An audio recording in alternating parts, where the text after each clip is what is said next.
Hello everyone, my name is Yo. Okay, so imagine you find a really good webtoon on Webtoons and you start reading it and it's like really good. You're like, oh my gosh, why aren't more people reading this? It's so funny and cute and the concept is so unique and interesting. And so naturally you kind of forget about it for a few months, and when you try to go back to read it, it's gone from Webtoon. Like it literally just disappeared. And so you look it up and you find out that it was taken off because of plagiarism. And if you haven't guessed it yet, I'm talking about Can I Take It Back? Basically, last year, this webtoon was taken off of Webtoons because it violated the terms of service for plagiarism. And I know the story is a year old, but I actually haven't heard anything about this until recently. The only controversial thing about webtoons that I heard last year was about that webtoon called Get Schooled that got taken down for racism. Basically, Can I Take It Back got accused of plagiarizing a Japanese manga called To Be Next to You by Atsuko Namba. When I first started looking into this controversy, I was reading some articles and I thought that the webcomic not only stole a couple of panels but also stole the storyline of To Be Next to You. So I decided to read To Be Next to You and I found out that I misinterpreted what the article said. Can I Take It Back plagiarized To Be Next to You by tracing some of the manga panels. Because I've read both of these stories, I'm going to have to be honest and say that I like both of them. Both have really interesting stories and characters. Can I Take It Back is really wholesome and really sweet. It's just a nice, simple, quick read.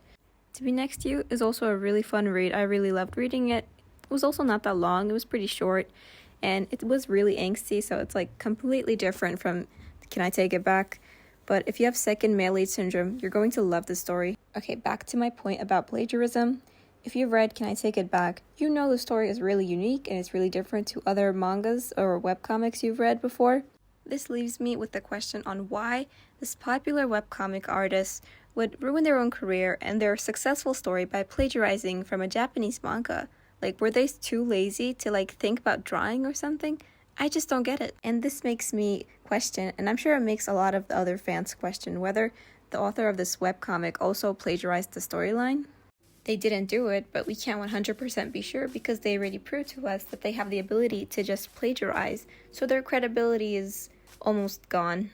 Also, I read a comment somewhere that said that Korean webtoon authors feel like they can just copy from Japanese mangas because of a sense of patriotism, and I thought that was some interesting food for thought.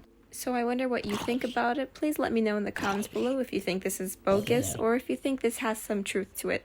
And before I continue, I just wanted to let everybody know that my stance on this is negative. I don't think the author should have plagiarized at all.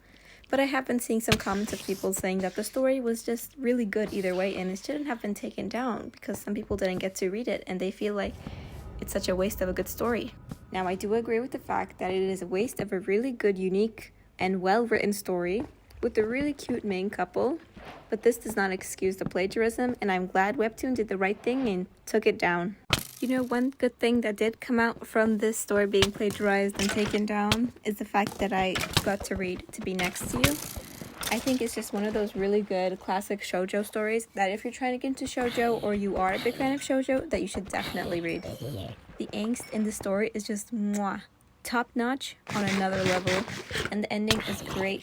You will be happy. I'm telling you, you are going to love the ending. And I think that's really all I had to say concerning the story. Thank you so much for watching my video. I'm so glad you watched it, and I'm so glad if you watched it till the end. I'm really thankful for that. I hope you have a great day, and I hope you do watch my other videos. Thank you so much. Goodbye!